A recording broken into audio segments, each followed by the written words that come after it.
Hello students, today we are going to study Cauchy's first theorem on limits from the topic of sequences from our book Real Analysis. It is very important theorem. कई जगह पे ये पूछी जाती है, questions कई इसके ऊपर बेस्ड एग्जामिनेशन में आते हैं. तो लेट्स सी इसको कैसे प्रूव करते हैं और इसका रिजल्ट कैसे प्रूव किया जाता है.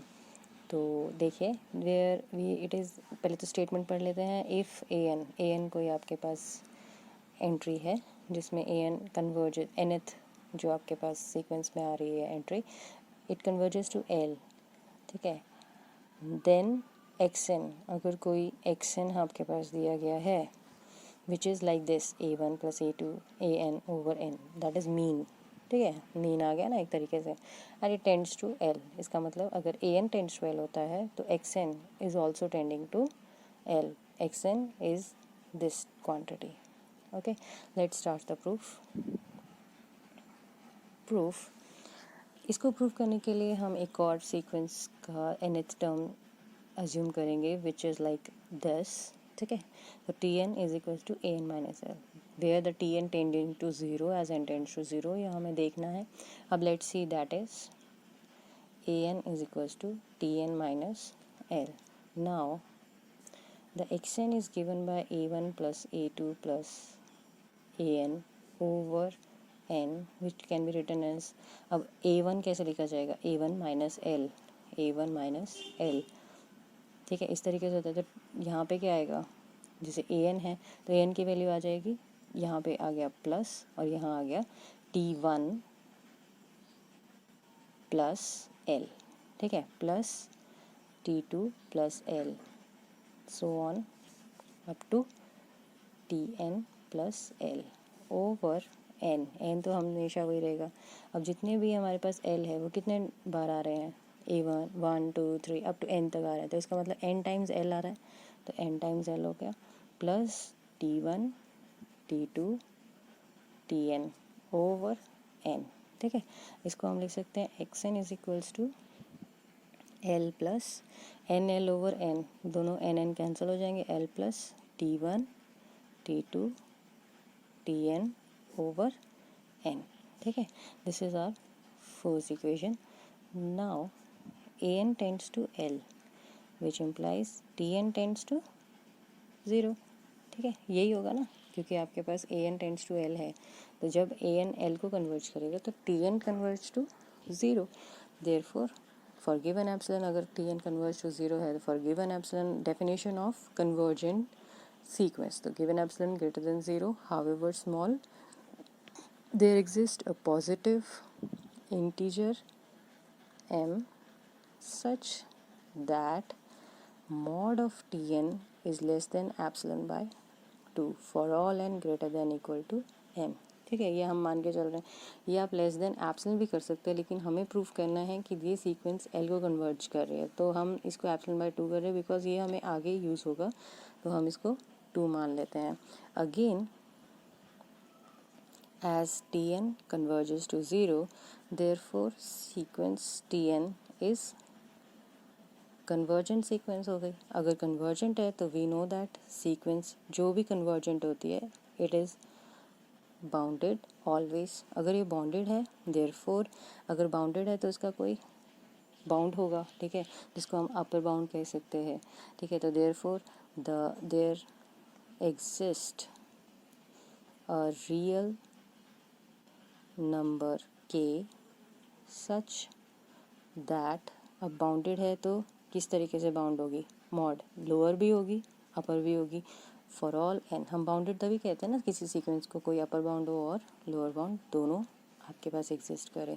अगर ये डिक्रीजिंग सीक्वेंस है तो लोअर बाउंड होगा, अगर इंक्रीजिंग है तो अपर बाउंड होगा. तो हम इसको इस तरीके से लिख सकते हैं. अब इस क्वांटिटी के बारे में बात करेंगे तो हमारे पास आ रहा है t one plus t two plus t3 so on plus tn mod divided by n, it is equal to t1 t2 so on. अब यहाँ पे हम लिखेंगे tm, बीच की कोई टर्म हमने ले ली, tm plus 1 up to so on tn तक mod divided by n. अब हमारे पास आती है इसकी value mod t1 t2 tm divided by n plus t m plus one, t m plus two and so on t n divided by n. हमने सिर्फ इसको लिखा है स्प्लिट करके, एक्चुअल वैल्यू तो यही रहेगी। Therefore this term mod a plus mod b का फॉर्मूला हमने लगा दिया, it is less than equal to mod a plus mod b. We know that mod a plus mod b, जैसे ये है mod a plus b is less than और equal to mod a plus mod b, ये होता है। इसकी हमने value यहाँ पे लिख ली। Again we have it is less than equal to, अब एक एक वैल्यू पे हम ये लगाएंगे तो हमारे पास वैल्यू बन रही है T1 mod plus T2 mod plus Tm तक जा रहा है पहला m, तो ये डिवाइड बाय n हो गया, प्लस ये आ रहा है Tm plus one, so on up to Tn mod divided by n। ठीक है, अब हमें देखना है, देखिए क्योंकि हमारे पास ये जो टर्म्स हैं T1 T2 T2 कितनी है, ये m है, और ये जो टर्म्स हैं हमारे पास हर एक n greater than equal to m के लिए क्या है, बाउंडेड है, जो हमने अभी लिखा था। ठीक है, आप ये देख सकते हैं अपने पीछे वीडियो करके कि जिसमें हमारे पास T1 T2 Tm it is bounded. ठीक है, for all n greater than equal to m epsilon से ये ग्रेटर होता है। तो अब हमारे पास कैसे आएगा, ये देखो हमारे पास वैल्यू आ रही है यहाँ पे हर एक के लिए, क्योंकि ये बाउंडेड है तो it is less than, mod is always less than, it is less than equal to, हमारे पास क्या वैल्यू आएगी m k ओवर n, क्योंकि m टर्म्स हैं तो m आ गया, और बाउंडेड है, ये भी k है, ये भी k है, ये भी k है, तो हर एक कितने टर्म्स आ गई, m टर्म्स आ गई, तो m k हो गया और नीचे n हो गया, प्लस क्योंकि ये कितनी टर्म्स हैं, ये है n माइनस m टाइम्स, क्योंकि हर एक टर्म आपके पास क्या है, कन्वर्जेंट है तो it is less than epsilon by to, it is less than epsilon by to, तो कितनी टर्म्स हमारे पास एप्सिलॉन बाय टू हो गई, n minus m less than epsilon by to terms हो गई, ये आ गया n। ठीक है, बिकॉज ऑफ दिस जो आपने टर्म्स लिखी थी from equation 2 and 3, therefore it is directly written as m k over n plus epsilon by two. Therefore mod T1 T2 Tn तक जो हमने लिखा है it is less than m k over n plus epsilon by two. This is equation number 4।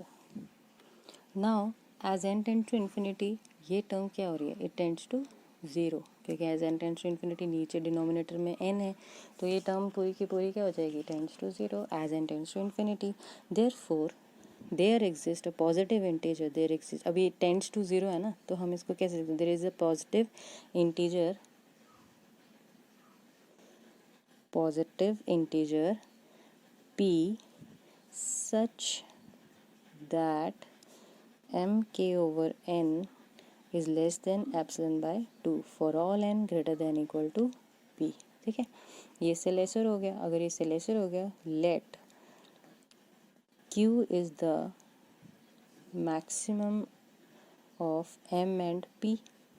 ठीक है, therefore modulus of t1 t2 t3 so on plus tn over n minus zero less than epsilon by two, क्योंकि हमारे पास less than epsilon by two है, इसीलिए ये again less than epsilon by two हो गया, और प्लस एप्सिलॉन बाय टू यहाँ से आता है for n greater than equal to p, क्योंकि p एक ग्रेटर कोई भी ऐसा पॉजिटिव इंटीजर हमने लिया, क्योंकि ये टेंड्स टू ज़ीरो है, इसका मतलब ये भी एक टाइप की सीक्वेंस होगी ना, क्योंकि n हमारे पास वेरी करेगा, n 1 2 3 अप टू इन्फिनिटी होगा, तो ये भी एक टाइप की सीक्वेंस होगी जिसमें m आपके पास कोई फिक्स नंबर होगा, k आपके पास बाउंडेड है तो फिक्स नंबर है, तो ये सीक्वेंस होगी, ये भी सीक्वेंस अगर टेंड्स टू ज़ीरो होती है तो हमारे पास ये डेफिनेशन करेगी कन्वर्जेंट सीक्वेंस की। तो कन्वर्जेंट सीक्वेंस की डेफिनेशन हमने यहाँ लगा दी, अगर हमने लगा दी तो मैक्सिमम हमने इसको मिक्स कर दिया और आपके पास वैल्यू क्या आ रहा है, therefore T1 T2 T3 plus so on Tn over n minus zero is less than epsilon, क्योंकि दोनों का एडिशन आ गया greater than equal to p। ठीक है, तो आप सॉरी q आएगा इधर, q क्योंकि यहाँ पे q is the maximum of mp। ठीक है, देयरफॉर फ्रॉम 1 हमारे पास क्या था, ये जो चीज़ है ये टेंड्स टू किसको जा रही है, ज़ीरो को, हमने प्रूव कर दिया। Therefore limit n tends to infinity xn is equals to l, which implies limit n tends to infinity a1 a2 so on an over n is equals to l, क्योंकि जो n t1 t2 t3 up to tn है वो tends to zero है। Therefore sequence xn जो हमने अभी prove किया है दिस xn, ठीक है। Therefore sequence xn is called sequence of means of sequence an, ये an के मीन है जैसे, ठीक है। तो मीन ऑफ सीक्वेंस an का क्या है, it is the sequence of means, ठीक है। The converse of the above theorem is not true, ठीक है। अब वो कैसे, कन्वर्स को शो करने के लिए we will take one example कि an हमने ले लिया -1 की पावर n, ठीक है। Here an does not tend to limit as an is a oscillatory finite, ठीक है। तो it is the oscillatory sequence, क्योंकि n अगर 1 होता है तो नेगेटिव आएगा, n2 है तो पॉजिटिव आएगा, n3 है तो नेगेटिव आएगा, n4 है तो पॉजिटिव आएगा, एंड सो ऑन, ये ऑल्टरनेटिव चलेगा। इसलिए अगर एक लिमिट को ये कन्वर्ज नहीं करता है तो इट इज़ ऑसिलेटरी सीक्वेंस, ठीक है। तो देयरफॉर हम क्या करेंगे, xn को लिखते हैं। xn हमारे पास क्या आता है, a1 a2 so on an आता है, ठीक है, divided by n which is zero if n is even, ठीक है, and it is -1 over n as n is odd. Therefore limit n tends to infinity xn क्या हो रहा है, ये ज़ीरो को जा रहा है, ठीक है। हालांकि जो an सीक्वेंस है वो आपके पास कन्वर्जेंट है नहीं, और xn आपके पास कन्वर्ज कर रहा है, because n tends to infinity ये टर्म भी ज़ीरो हो जाती है और ये तो ज़ीरो आ ही रहा है। Therefore the converse of this theorem is not true. तो Cauchy's first theorem on limits cover कर लिया है। नेक्स्ट हम जाएंगे Cauchy's second theorem on limits. Now Cauchy's second theorem on limits, हमारे पास जो कंडीशन, जो स्टेटमेंट आती है वो है if sequence an is a sequence of positive terms के सीक्वेंस है, and limit n tends to infinity an plus 1 over an अगर एग्जिस्ट करता है, वेदर फाइनाइट करता है और इनफाइनाइट करता है, then limit n tends to infinity an whole to the power 1 by n, that is the nth root of an is equals to the limit n tends to infinity an plus 1 over an। अगर ये आपके पास an कोई sequence दी हुई है positive terms की, तो limit अगर ये एग्जिस्ट करती है तो ये किसके बराबर होगी, nth रूट ऑफ an की, ठीक है। हमें प्रूव करना है, तो हम इसको दो केसेस से प्रूव करेंगे। केस 1 जिसमें ये लिमिट आपके पास फाइनाइट होगी, केस 2 जिसमें ये लिमिट आपके पास इनफाइनाइट होगी। तो let's start with the case 1। Case 1 में हम लेके चलते हैं limit n tends to infinity an plus 1 over an is equals to l, where l is finite, ठीक है। देयरफॉर अब डेफिनेशन लगाएंगे फाइनाइट लिमिट की, given epsilon greater than zero however small there exist m belongs to the natural number set such that, अब एक m हमने ले लिया, वही डेफिनेशन जो कन्वर्जेंस सीक्वेंस के लिए होती है वो हम यहाँ पे लगाएंगे, with epsilon by 2 for all n greater than equal to m। अब हमने मॉडुलस की डेफिनेशन लगा देनी, and therefore we get epsilon by 2 an plus 1 interval की फॉर्म में हमारे पास ये आ गया l plus epsilon by 2 for all n greater than equal to m। अब हम वही चीज़ करेंगे, let's put n is equals to m एक बार, फिर m plus 1 m plus 2 n minus 1 in this, ठीक है, इन दिस इनइक्वालिटी। एक एक बार हम इस सब सब्स्टिट्यूट करेंगे और देखेंगे हमारे पास क्या वैल्यू आ रही है। वी गेट, जब हमने n की जगह m सब्स्टिट्यूट किया तो we get l minus epsilon by 2 m plus 1 over a m less than l plus epsilon by 2। जब हमने n को m सब्स्टिट्यूट किया, नेक्स्ट हम सब्स्टिट्यूट करेंगे m प्लस 1, तो m हमारे पास आ जाएगा l minus epsilon by 2 less than a m plus 2 a m plus 1 less than l plus epsilon by 2 and so on, l minus epsilon by 2 less than an over an minus 1। जो last term है वो है n minus 1, तो n की जगह पे n-1 substitute किया तो हमारे पास आ गया ε/2। हम क्या करेंगे, अभी जितनी भी हमारे पास एलिमेंट्स आए हैं हम इसको मल्टीप्लाई करेंगे these inequalities we get। अब ये मल्टीप्लाई करा आपस में और ये मल्टीप्लाई करा आपस में, तो हमारे पास आ गया L-ε/2 less than an/am less than L+ε/2। Main है हमें इनकी पावर्स देखनी है। अब देखिए ये m+1 आ रहा है तो ये डिनोमिनेटर से ये कैंसिल हो जाएगा, फिर am डिनोमिनेटर में। नेक्स्ट आपके पास आएगा यहाँ पे L-ε/2 less than am+3 am+2 L+ε/2, जो इसके बीच की टर्म आनी चाहिए। तो m+2 कैंसिल डिनोमिनेटर से, मतलब हमारा यहाँ पे सिर्फ न्यूमरेटर बचेगा और ये डिनोमिनेटर सारे कैंसिल हो जाएंगे। यहाँ हमारे सिर्फ डिनोमिनेटर बचेगा। ठीक है, आप चेक कर सकते हो इंडिविजुअली अलग से लिख के। अब एक और चीज़ है कि हमारे पास इनकी पावर्स क्या आएगी, पावर्स आएगी क्योंकि ये कितनी टर्म्स हैं इससे पहले की m से स्टार्ट किया है हमने ना, because n starts from m और कहाँ तक जा रही है n-1 तक। तो देयरफॉर हमारे पास कितनी टर्म्स आ रही हैं n-m टर्म्स आ रही हैं। तो n-m n-m, ठीक है। तो देयरफॉर विच इम्प्लाइज am, अब मल्टीप्लाई किया cross multiply L-ε/2 n-m am L+ε/2 n-m, which implies, अब हमने क्या लिया इसका nth रूट, क्योंकि हमें चेक करना है कि nth रूट के साथ ही है, तो हमने दोनों तरफ तीनों में हमारे पास nth रूट ले लिया, तो हमारे पास आ गया L-ε/2 n-m/n an whole to the power 1/n am to the power 1/n L+ε/2 nth root ले लिया। अब उसको हम थोड़ा सा और सिंप्लीफाई करेंगे and we get 1/n L-ε/2 1 - m/n whole to the power 1/n whole to the power 1/n L+ε/2 1 - ठीक है, ये आ गई इक्वेशन 1।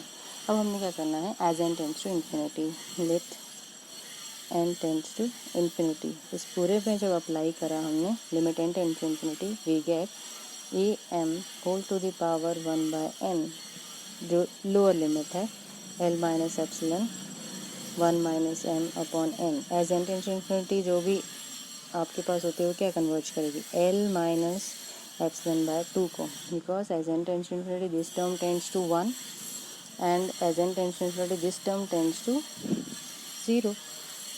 ठीक है, तो आपके पास क्या टर्म आ रही है, क्योंकि ये क्यों टर्म 1 को कन्वर्ट करें, because a is greater than 0, तो देयरफॉर ये पूरी की पूरी टर्म जो है वो L-ε/2 को जा रही है। And am whole to the power 1/n जो अपर साइड में लिमिट है +ε/2 1 + m/n टेंड्स टू L+ε/2, क्योंकि again same condition, this term is tending to 1 and this term tends to 0। ठीक है, अगर 0 को कन्वर्ट करेगी तो L+ε/2 whole to the power 1 रहेगा और ये टर्म टेंड्स टू 1 जाएगी, because a is greater than 0। Therefore for given epsilon we can write there exist m1। अब लेफ्ट हैंड साइड भी है राइट हैंड साइड भी है, ठीक है, तो इसका मतलब क्या है, m2 belongs to n such that am whole to the power 1/n L-ε/2 1 - m/n minus l convergence sequence की डेफिनेशन लगा के for all n greater than equal to m1, क्योंकि जो हमारे पास लिमिट्स हैं ये भी एक सीक्वेंस है, n चेंज होगा तो ये पूरे चेंज होगा, ये भी एक सीक्वेंस है। एज एन टेंस इन्फिनिटी ये किसी लिमिट को कन्वर्ट करिए, एज एन टेंस इन्फिनिटी ये भी किसी लिमिट को कन्वर्ट करिए, दोनों अपर और लोअर बाउंड हैं किसके, an whole to the power 1/n के। देयरफॉर हम इसमें कन्वर्जन सीक्वेंस की डेफिनेशन लगा के we can get am whole to the power 1/n L+ε/2 whole to the power n L+ε/2 less than ε/2 for all n greater than equal to m2। Now अब again हम क्या कर सकते हैं, इसमें लगा सकते हैं मॉडुलस की डेफिनेशन और इसको इनइक्वालिटी में लिख सकते हैं। तो देयरफॉर हमारे पास आएगा L माइनस एप्सिलॉन बाय 2 ये वाला माइनस एप्सिलॉन बाय 2 ये less than AM whole to the power 1 by n L minus epsilon by 2 whole to the power 1 minus 1 over n। ये किससे छोटा होगा, अगेन वही term L minus epsilon by 2 plus epsilon by 2, क्योंकि एक बार minus होता है एक बार प्लस होता है। ये किसके लिए ट्रू है, अभी देखो L माइनस एप्सिलॉन, इसको सिंप्लीफाई करके हम लिख सकते हैं माइनस माइनस प्लस हो गया और ये आ गया whole to the power 1 by n और ये आ गया 1 minus m by n less than, ये माइनस माइनस दोनों कैंसिल हो गया और ये आपके पास आ गया माइनस प्लस कैंसिल। अभी किसके लिए ट्रू है, n is greater than equal to m1, इसको हम 2 लिख सकते हैं। अब हम इसके लिए प्रूव करेंगे, इसके लिए लिखते हैं इनइक्वालिटी की फॉर्म में and L plus epsilon by 2 minus epsilon by 2 less than am whole to the power 1 by n L minus epsilon by 2 1 minus m by n less than L plus epsilon by 2। अब यहाँ है plus, ठीक है, और यहाँ पे था आपके पास माइनस, तो यहाँ पे आपके पास क्या टर्म बच जाएगी, it is minus epsilon by 2, ठीक है। तो ये आपके पास टर्म आ रही है जैसे यहाँ पर है माइनस की फॉर्म में, तो ये बन गया आपके पास L प्लस माइनस प्लस क्या हो गया, कैंसिल हो गया, तो सिंपल L ही बचा और ये आ गया AM whole to the power 1 by n L, sorry यहाँ पे प्लस है क्योंकि ये नीचे सेकंड वाला है, ये आ गया plus epsilon by 2 whole to the power n less than L plus, ये दोनों ऐड हो जाएंगे तो ये एप्सिलॉन में आ गया।